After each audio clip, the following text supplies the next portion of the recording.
పోతే ఆరోగ్యవంతమైన శిశువు జన్మించడు. అందుకే రామాయణంలో గంగావతరణంలో ఒక మాట చెప్తారు.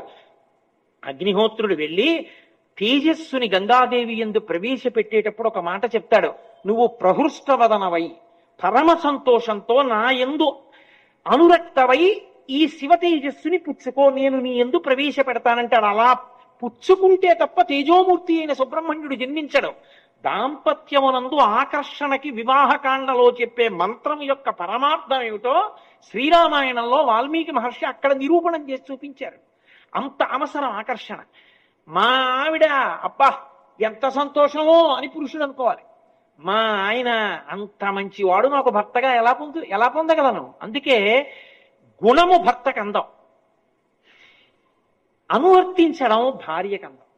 బాహ్యంలో ఉన్న అందాలు ఎక్కడ ఉంటాయండి? నశించిపోతాయి, ఉండవు. 60